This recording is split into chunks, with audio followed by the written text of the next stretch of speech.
posted all over town. Have you seen Honey? We've all seen the posters, but nobody has seen Honey the cat. Nobody. Until last Thursday morning, when Miss Colette Piscine swerved her car to miss Honey the cat as she drove across a bridge. Well, this bridge, now slightly damaged, is a bit of a local treasure and even has its own fancy name. Pont de Flac. Now, Colette, that sounds like culotte. That's panty in French. And piscine means pool. Pontypool. Flac also means pool in French, so Colette Piscine in French Pontypool drives over the Pont de Flac, the Pontypool, if you will, to avoid hitting Mrs. French's cat that has been missing in Pontypool. Pontypool. Pontypool. Pontypool. Pont de Flac. What does it mean? Well, Norman Mailer, he had an interesting theory that he used to explain the strange coincidences in the aftermath of the JFK assassination. In the wake of huge events after them and before them, physical details, they spasm for a moment, they sort of unlock, and when they come back into focus, they suddenly coincide in a weird way. Street names and birth dates and middle names, all kind of superfluous things appear related to each other. It's a ripple effect. So, what does it mean? Well, it means something's going to happen. Something big. But then, something's always about to happen.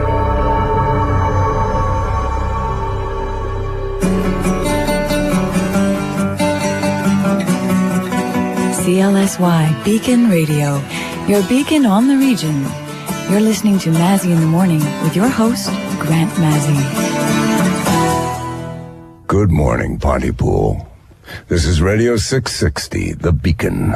Down here in the dungeon, under the street they call Drum. I'll be banging the drum for you all morning. I'm Grant Mazzy, and as always, I'll be taking no prisoners. Now, I got my coffee here. And taking a look outside, I'd say that's our top story for today, folks. Now, I had a strange experience on my way into work this morning, and I'd like to get some advice from you people later on. When do you call 911? Think about it. I should mention, our producer, the lovely and talented Miss Sydney Breyer, is here. And lucky Laurel Ann Drummond. She'll be our technical cowgirl today. Now, I didn't know this. Maybe you did, but this is news to me. Laurel Ann did a tour of duty in Afghanistan not too long ago. Well, you're right there, new guy. Everybody does know. She was the Grandmaster of last year's fall fair. Yesterday's news. Hey. Oh, sorry, Laurel Ann. I wasn't the Grandmaster. I was the homecoming hero. Okay, I'm sorry. I'm very bad. Ooh, Sydney. Come on, girl. I'm sorry. It's okay. Oh, you just heard an on-air apology from Sydney Breyer. She probably owes Laurel Ann quite a few more. Stay tuned. Now, in our top story today, a big, cold, dull, dark, white, empty, never-ending, blow my brains out, seasonal affective disorder freaking kill me now weather front that'll last all day. Well, maybe when the wind shifts later on, we'll get a little greenhouse gas relief from the industrial south. Hail Mary, yea, though I walk, we go to Ken Loney in the sunshine chopper. It's always brighter above the clouds, Grant. Hey, Ken, how you doing? How are things in that bird up there? You going to stay in that bird up there during the storm? Yes, sir. Yes, sirree. Well, that can't be safe. Is that safe, Ken? Well, I'll be up here, Grant, on storm watch, watching all the routes in and around our region. Really? Really, yep. Okay, Ken. Thank you, Ken Loney. Breaking news out of Caesarea this morning. Come on, boy. There we go. Breaking news. The Ontario Provincial Police are reporting a major bust of a significant grow operation in a quiet cul-de-sac in that town. Constable Howard Ing says it's a sign of things to come. These operations in suburban small-town neighborhoods are the grow method of choice. You smoke pot, Sid? I do. Don't make global warming jokes. What? I didn't make a joke. I quoted the Bible. There are no jokes in the Bible. Speaking of the Bible, we are in a church, not a dungeon. Thanking you, Constable Howard Ng of the Ontario Provincial Police. You know, our local pot growers are engaged in a deadly, serious business. Deadly booby traps, protecting their operations from prying eyes. Landmines have been found in backyards. They have vicious attack dogs and enough ammunition to arm a small country. Now, these are family neighborhoods, folks.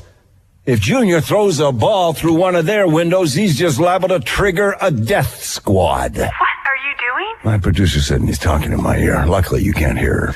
Taking no prisoners. You know what that means? It means full disclosure, whatever the consequences. Not full disclosure, Grant. School Really, closures. really? I need you to read the school closures. Am I That's really? what people need. This is Radio 660, The Beacon. Hey, you want the real skinny on what looks good? Okay, you know, Grant, the whole full disclosure shtick works better in a bigger context. Well, actually, it's what got me fired. Well, there's that, too. The thing is that small towns, they already come without prisoners. It's called gossip, and it's way ahead of you. No, Sydney, I'm not talking about gossip. I'm talking about building a relationship with my listeners.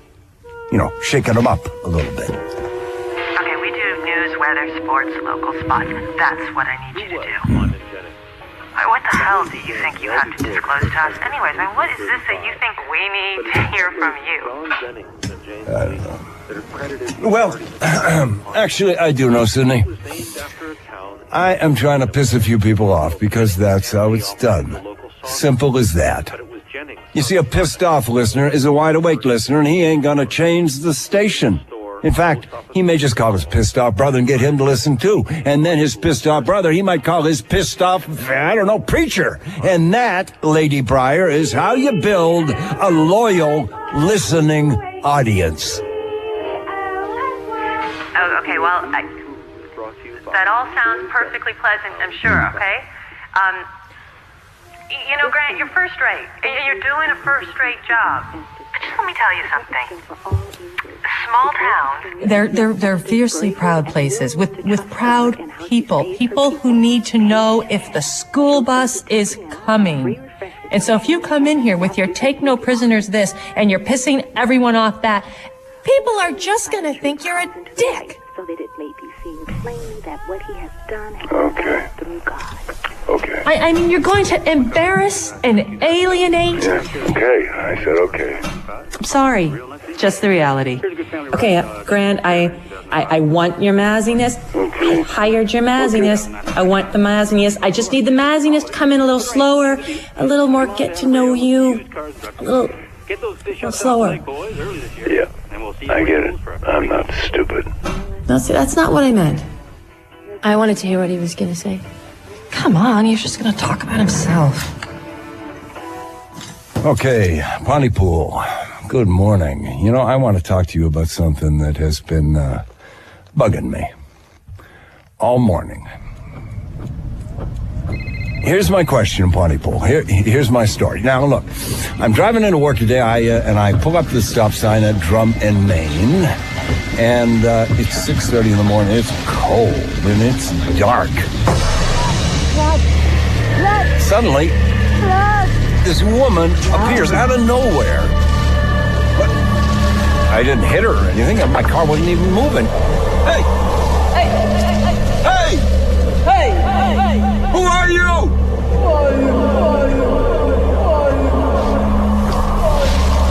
And then poof, she's gone. She's gone.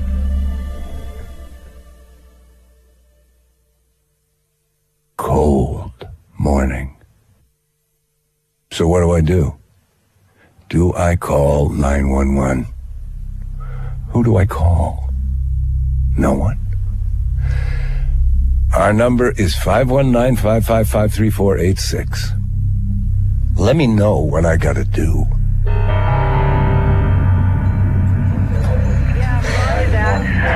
We still have a code 48 in progress at the fish huts. Sydney, Sid. 12 is requested backup. Weapons present. 10-4. No, maybe. Roger that. Sandy Hook and Walnut. Code 48. Okay, so what's code 48, really? Means we have a hostage situation. There's 23%. There's nothing on the wire, so I'm going to key it in right off the police radio. Really, there's nothing on the wire? Yeah, no, I'm not getting anything either. Whatever you do, don't feed this into Grant yet.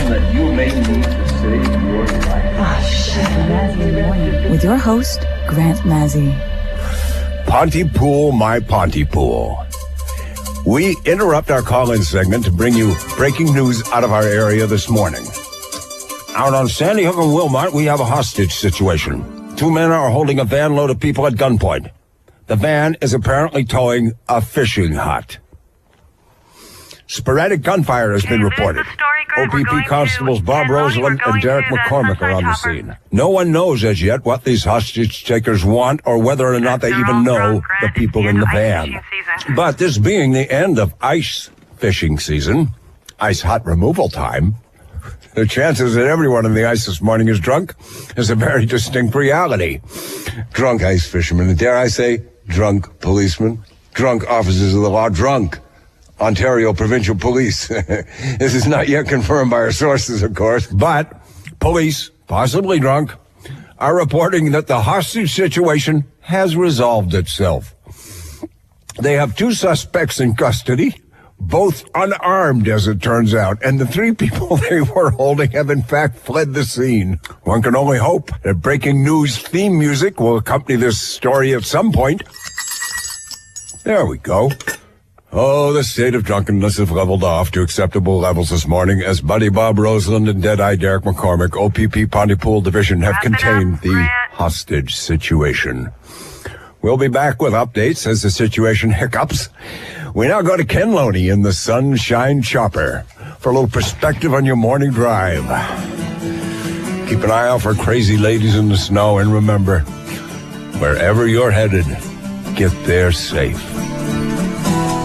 Hey, it's your buddy Ken, high up in the Sunshine Chopper. Routes look fine, building normally. Come on. People gotta learn to laugh at yourself sometimes. The story's not funny. Derek McCormick is an alcoholic. Bob Roseland is an alcoholic. They're trying to keep their jobs. Oh. Derek's my brother-in-law. An ex-brother-in-law. We got a sniper for now. Lots of structure, Ouch. a field tank, door-to-door Grant? urban fighting, plenty of natural cover. We got all Ken Loney's not in a chopper. blow those blahs away, so come on down. What? First blood. The Sunshine Chopper is Ken's Dodge Dart. He plays sound effects. To take the sting out of those cold balls. Ken sits up on a hill for his aerial view. And people are thrilled to have him up there in the sky, flying around in his Sunshine Chopper, even though. Oh, man, I bet they are. Okay. Buckets are just $5 a pop, and we got a full complement of fighters. Okay. Some awesome Sid. corners to tune you up. Yeah. Our ace pros are on hand to increase your yardage, correct that slice, and get I hate winter. on the fairway. Everybody does. No, not like me. These late winters, I feel like I'm living in the basement of the world. It's so cold and so dark. So swing those February blocks Yeah. and go green. Yeah. Yes, sir. Well, you're gonna be okay. Oh, and Grant. I'll tell you what, when the whole fish hut story gets confirmed, we'll bring it straight to you right away, okay? And it's yours. Even if it's not legitimate, you can do your whole take no prisoner thing, okay? And you'll find it funny this time? I'll find it as funny as I did the last time. I'll bet you.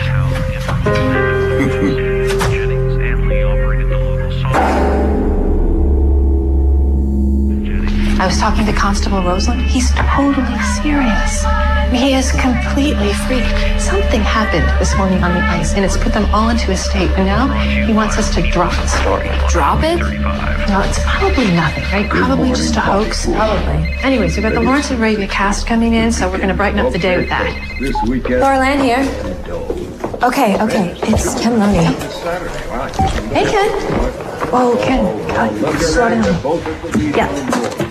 Ken, where are you? They're both in the same place? Okay. Okay. Ken, slow down. Once were Kevin Neville and Brenda. Slow down. And how many? For Brad O'Connor and Donna LaRoche. Doors open at 9 p.m. They've asked me to especially ask Ken, just a second. Okay, wrap up Pontypool Corner, Grant. We have a big story breaking. Listen to me. Keep it hard. It says here that they'll have a cab sitting in the lot all night. Big Buck and Doe double bill this weekend, so I'll check it out and make sure it's right that they're both at the same time, but that's what it looks like. We have breaking news out of our region this morning. It seems that a large group of people have gathered outside the offices of Dr. John Mendez. It appears to be a protest of some kind, and officials are describing the crowd as unruly. Now, Dr. John Mendez, you may recall, he was under investigation for writing unnecessary prescriptions. We have an exclusive live report from Ken Loney in the Sunshine Chopper. What can you see there, Ken? Grant, I'm watching literally hundreds of people packed in and around this building, and it looks pretty odd from up here. They seem to be trying to cram themselves inside. Whoa! What's happening, Ken? The side of the office. This building has just burst outward. It's spilling people. It just kind of exploded. It's an explosion of people. Oh my God! People are getting trampled. These people are getting killed out there. Ken, do you see any police? Is anybody trying to restore order down there? No, I don't see. Wait. There's a convoy of trucks and military vehicles. Where did they come from? What the hell? There's helicopters. There's a helicopter at my 2 o'clock and one at, I gotta back up out of here. Okay, Ken, get safe. Yeah, just try to get out of there. The road is blocked. There's definitely fatalities here. Down there, people have just died, Grant. I don't know what the hell has just happened. Well, we're gonna have to see if we can, Ken, are you there, Ken? Okay, we've got nothing on this, Grant. We've got to get some information on what is clearly happening. This is 5 kilometers more from than here. 5 kilometers from the station itself. Okay, don't say a lot, Grant. We need to get this confirmed somehow. Something has happened at a doctor's office here in Pontypool involving a possible riot. I can't get through the OPP. Clearly something has Try Bob happened Cell. here in Pontypool. Okay, we've lost Ken. Go to break. Go to recap, Grant. Describe what he saw, or at least what he thinks he saw.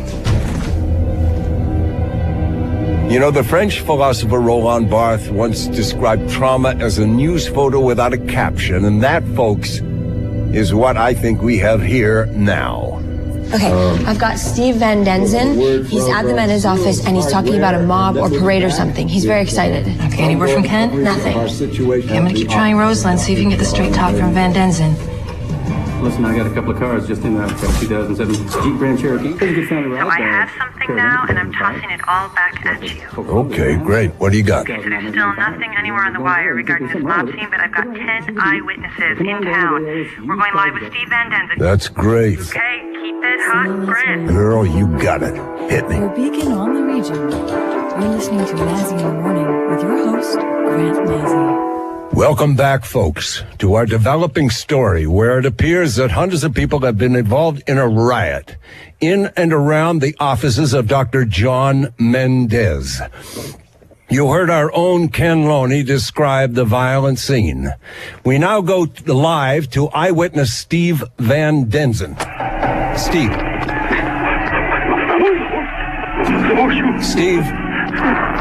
Steve Van Denzen. Okay, I'm afraid we've lost the signal from Steve Van Denzen. We'll try and return to him later. But we have just had a report from a Pontypool resident that confirms, indeed, a mob was spotted earlier today, headed through town, headed toward the offices of Dr. John Mendez. You know, it's very difficult at this moment to get a fix on what has happened, but clearly, well, you heard our own reporter, Ken Loney, earlier. I don't know, Grant. I don't know. We can't get Ken back on the line. We are still trying to get Ken on the line. I don't know what's going on. We have also learned that some of the perpetrators are speaking in bizarre ways. They're babbling in ways that no one understands. We don't know if this is a way of trying to terrorize people. We don't know.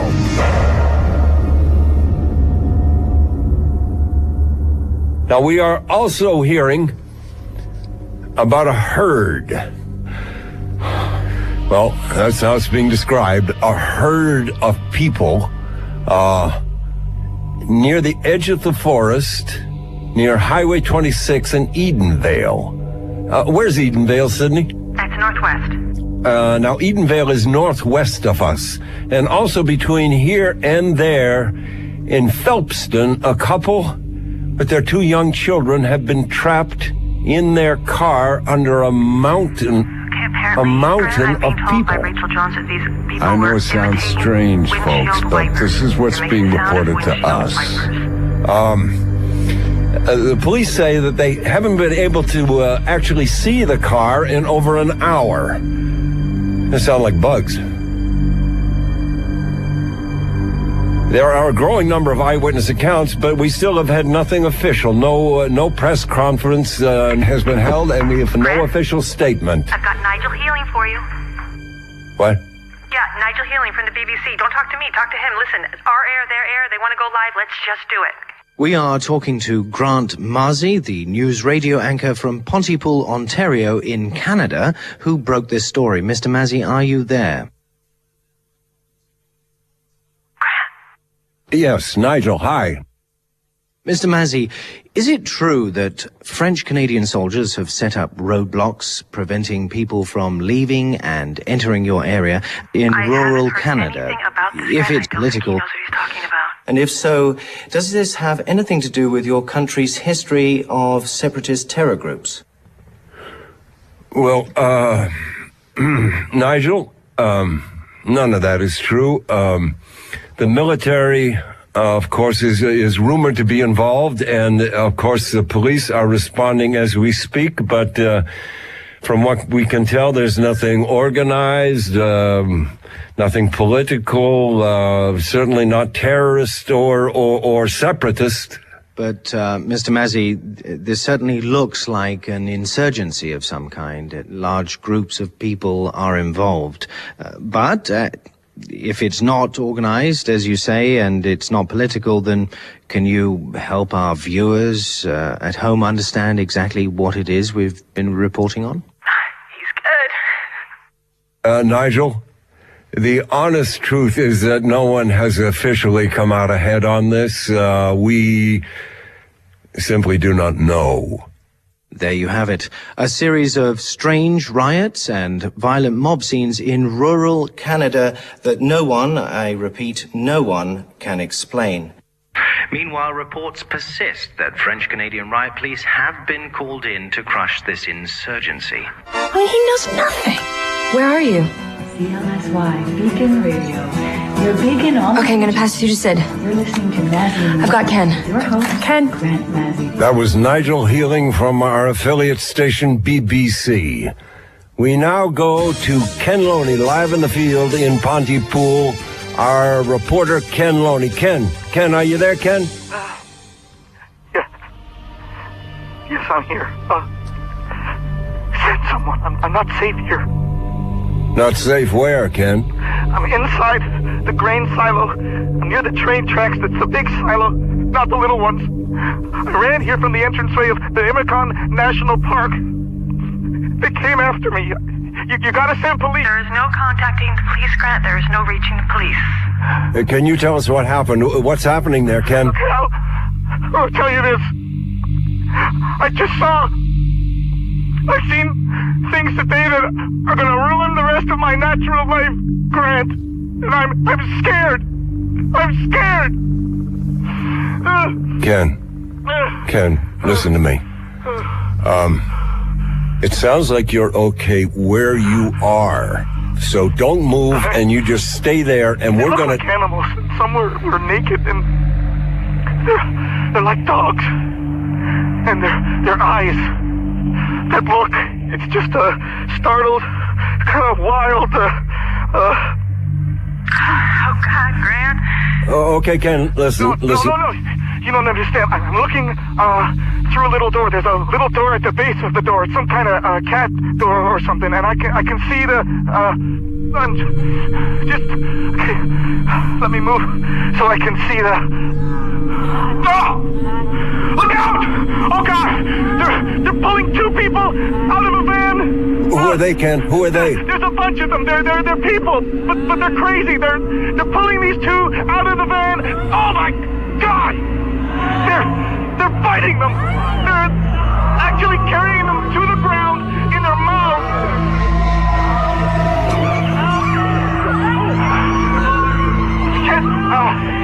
Can't see that they're fighting. They're just fighting. They look like a school of fish, like a frenzy, a piranha. It's almost as if it's like it's just how it looks, I guess. But it looks like these people are trying to climb or eat their way inside, and they're so desperate, like they have to be inside.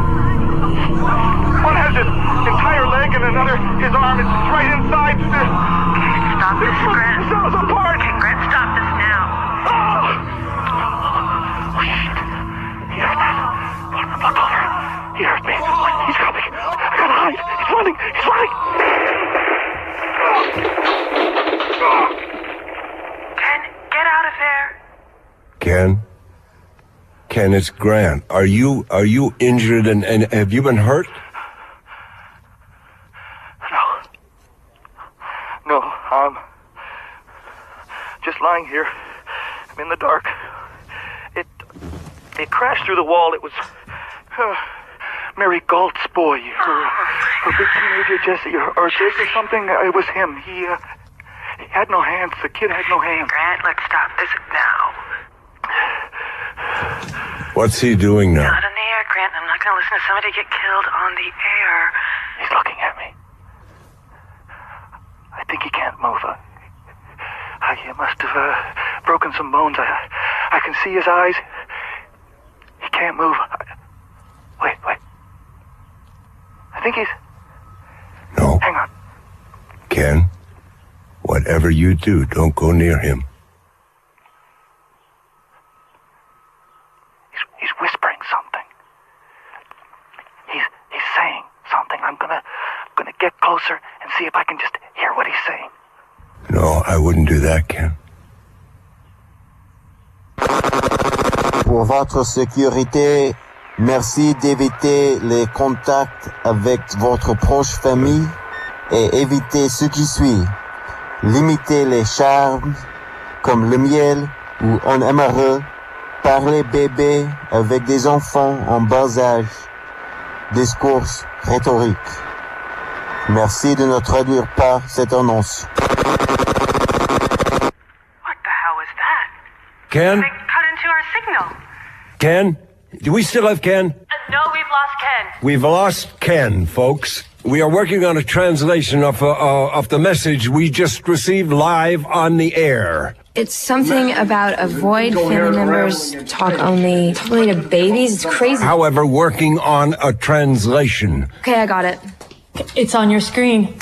Okay, we have the translation. Now I'm going to read this, reminding our listeners that the source has not yet been identified, and early analysis has identified this as possibly a hoax of some kind. And I remind you that the source was not us, and indeed we do not know the source. For your safety, please avoid contact with close family members and refrain from the following. All terms of endearment, such as honey or sweetheart. Yeah, Bob, what's up? Talk with young children and rhetorical discourse. For greater safety, please avoid the English language. Please do not translate this message.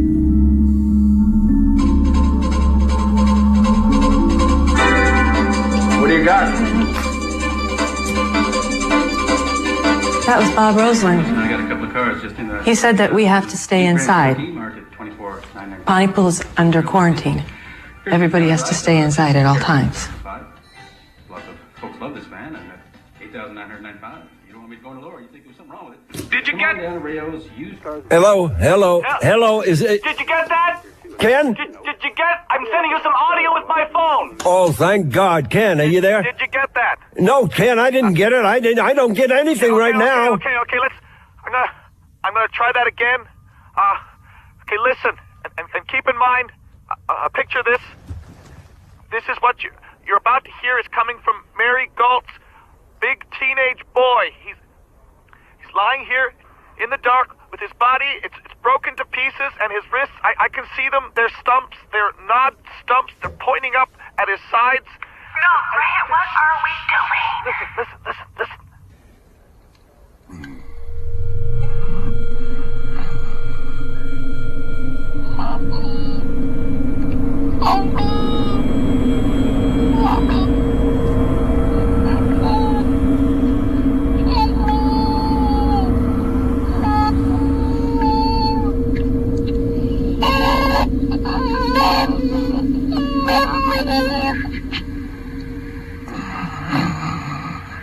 Did you hear that?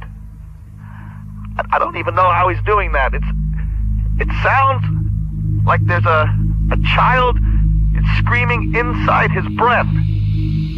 Is this actually happening, Ken? Okay, easy, Grant, easy.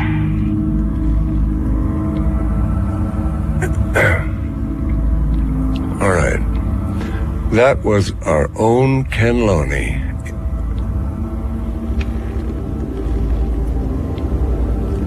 What? That was our own Ken Loney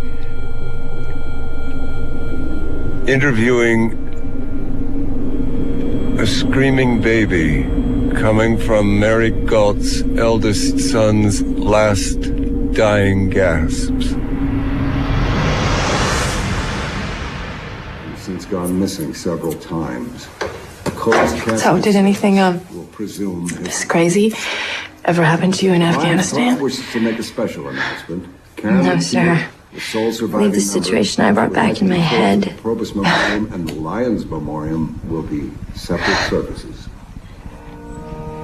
Wait, what do you mean? County memorials on CLS-1 I don't really know. are brought to you by Kawartha Lake Monuments. Family and memories. I'm gonna go see if Mr. Massey's missing. Lake's Granite Monuments. Cast your memories. Missing. As in, I mean, Mr. Massey. Mr. Massey's missing, as in, 'cause he's not here. Oh, well, honey, he's in the sound booth. Yeah, I know. I just. Okay. I'm gonna go.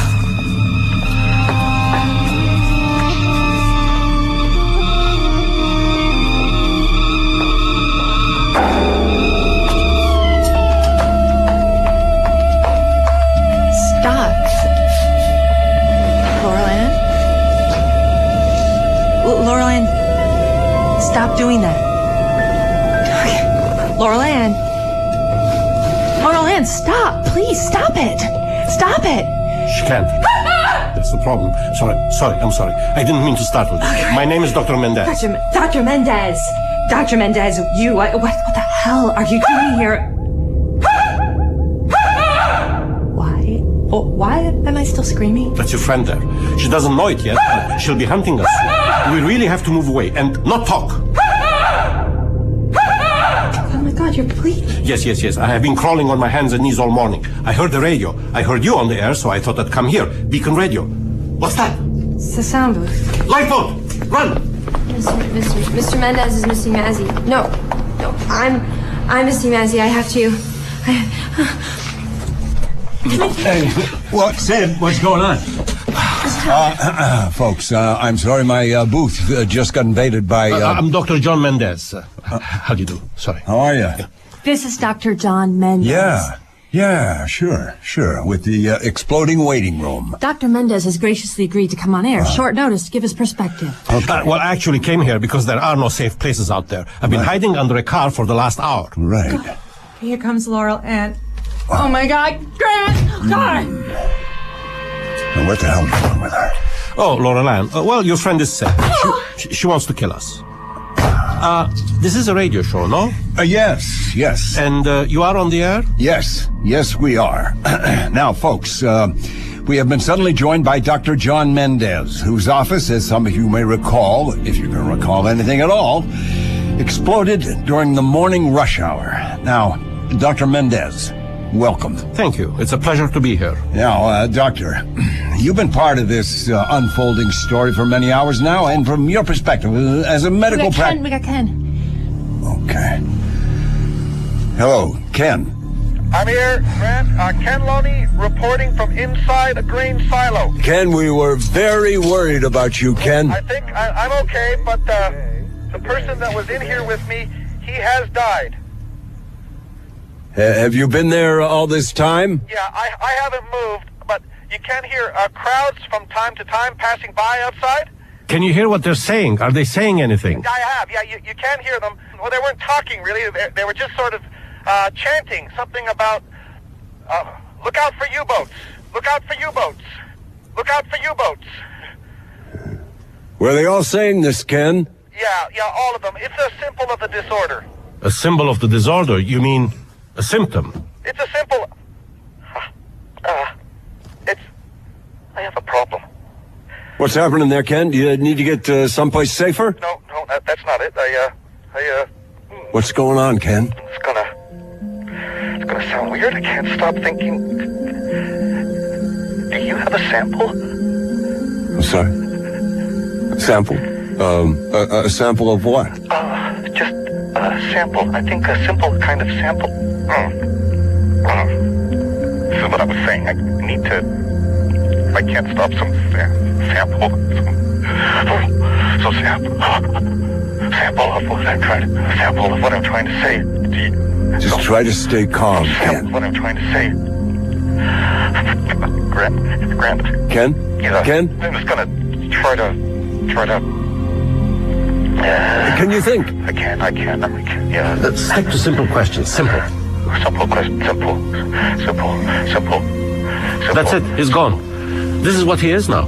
He's just a crude radio signal. He's seeking. Simple.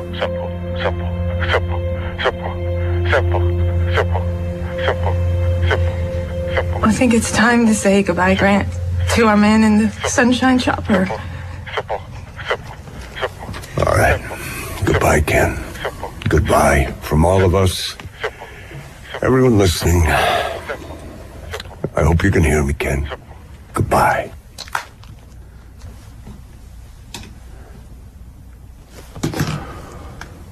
He's gone. Well, I mean, he's gone somewhere. I'm so sorry, Sydney.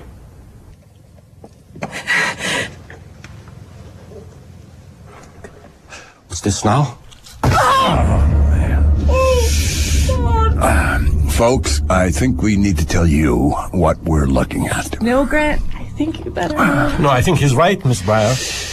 Laurel Ann has just hammered her butt. Well, actually, she hammered her head off the sound booth wall. There's blood and tissue all over the glass. Stop. She's been eating things. Yeah. She's running back into the control room. Well, it's hard to see.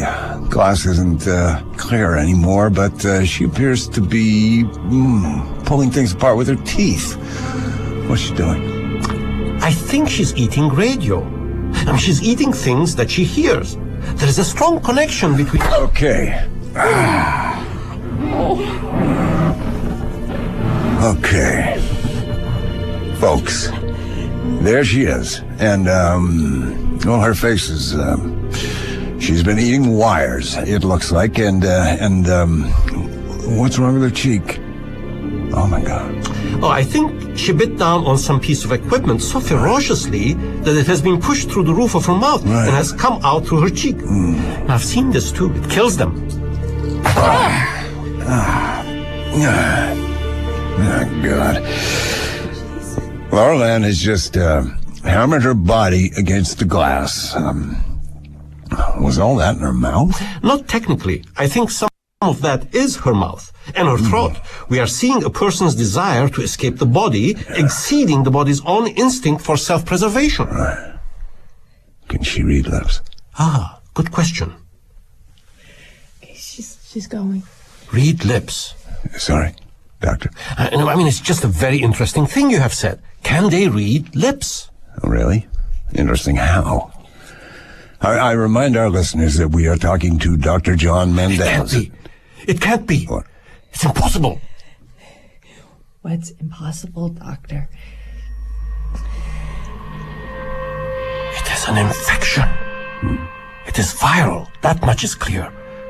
But not of the blood. Not blood, not in the air, not on or even in our bodies.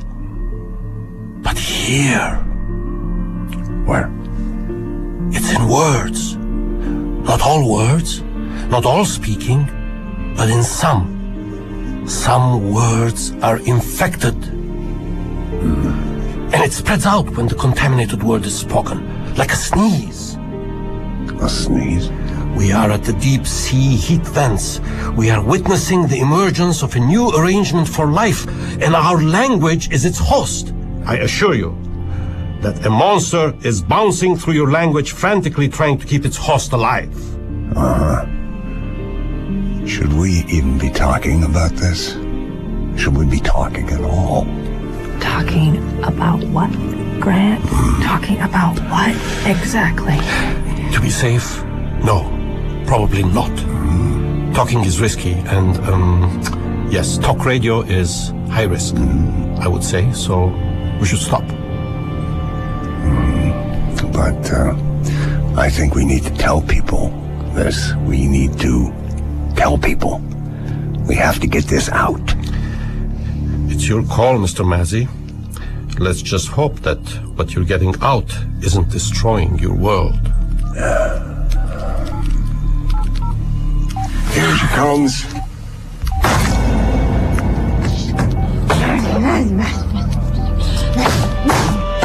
Oh, mine's your dad. Something strange is happening to her. Haven't seen this before.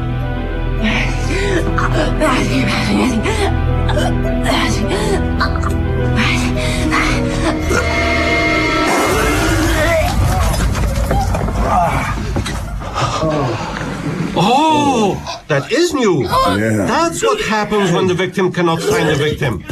This is the fate they are trying to escape. My God, that was impressive. She's got to breathe. Yes, no, and singularly monstrous. Defies comprehension. I'm sorry. How above you think? Let's get out of here. Okay, with me. No. This is the same situation I had at my office. There are probably hundreds pressed to the walls of this building. What we need is a flamethrower. I thought we weren't supposed to talk. What? Oh, right.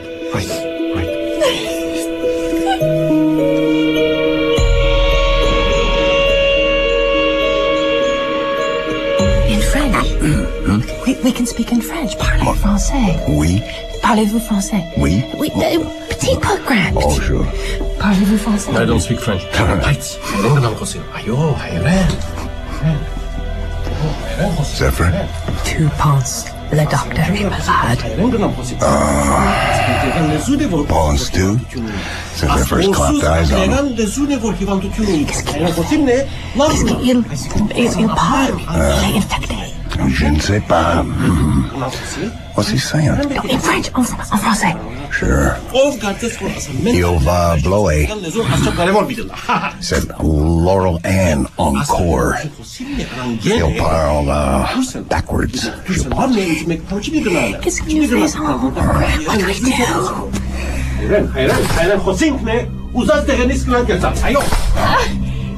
But he's gone. But il va. Grant, they're gonna kill him. What does he do? Pourquoi? Il va. No. I think the good doctor's smarter than we thought. He's wrapped himself in another language. English can't get to him. Grant, en français, nous, peut-être, nous partir. Aussi, mais seulement nous parlons en français, oui. Oh, yeah, good luck. I got about 100 feet worth.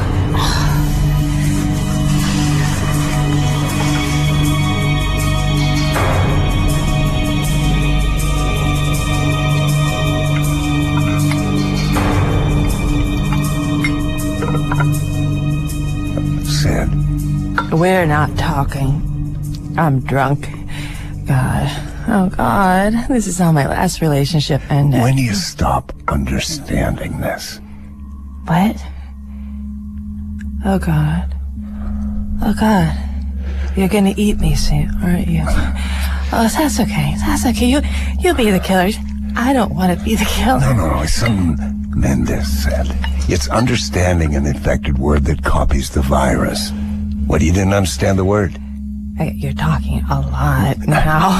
When you stop understanding something, how do you take something you understand automatically like a word and make it strange? We're going to have killers coming in here soon, Grant. If you keep killing your own rules, I'll kill a killer.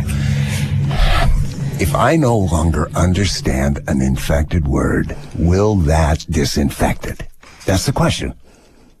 How? Without distorting it, how do I not understand? You kill the word that's killing you. Mm-hmm. You kill the word that's killing you. Mm-hmm. You repeat. It happens sometime. As a kid, I remember repeating a word until it became unrecognizable. What, is that why they repeat things? Is that some kind of immune system response? I think you have to kill all the killing. But it doesn't work. They get sick anyway. I mean, how do you make a word unrecognizable? How? In what words? Kill. Kill. Sid? Sid? Are you okay? Kill. Oh, okay. No, stop. Don't say anything. You have an infected word. You are infected. We know the word. Okay. Kill isn't kill. Kill isn't kill. Kill doesn't mean kill. I don't know. Kill isn't kill. Kill is blue. Kill is sunshine. I don't know. Kill is living. Kill is eating. Kill. Oh God, I'm sorry. Kill is happy ending. Kill is not kill. Kill is kiss. Kill is kiss. Kill is kiss. Is that it? Kill is kiss. Sure. That's it. Kill is kiss. Kill is kiss. What is kill? Kiss. Kiss is kill. Kiss is kill. Kiss me. What? Kiss me.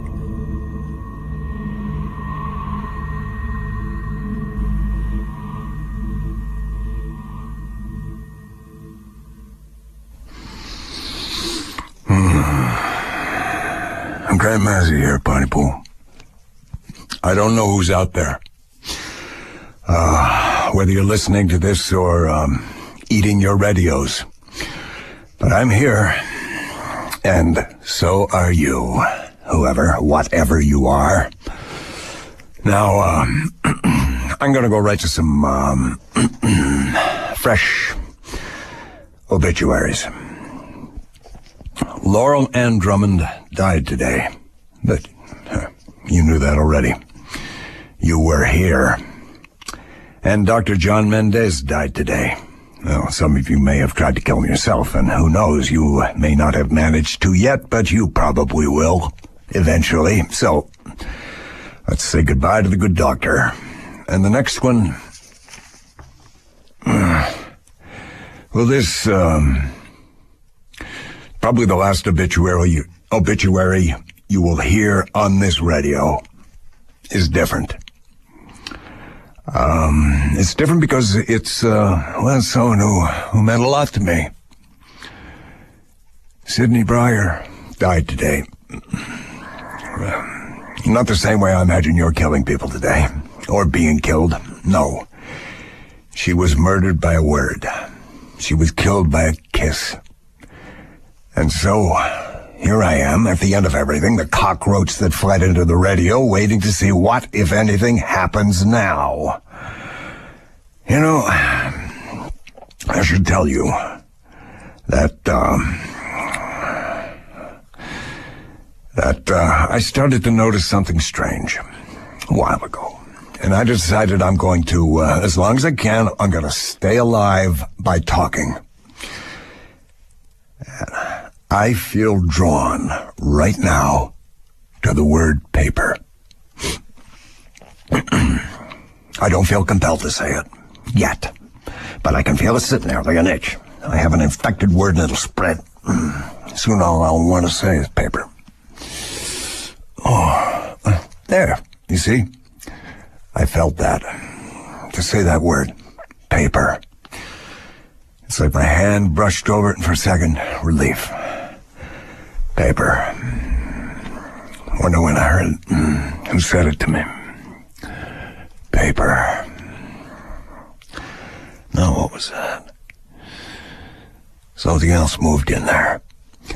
Something's trying to erase me. Each word. There's another. Each word that it takes, I get smaller. It takes me in the things I say, in the words that I think. It's not safe to be what I say.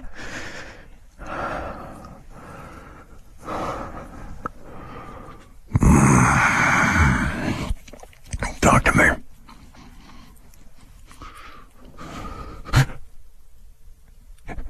Talk to me. Sid? Sid?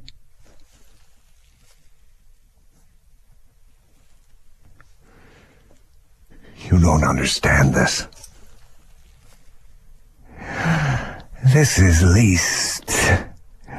I'm a thing that may not have even happened on paper, that may not have been.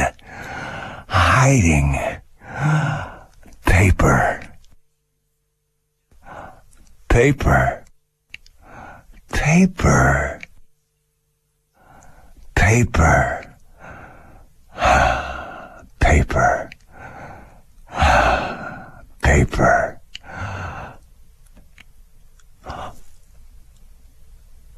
Trap.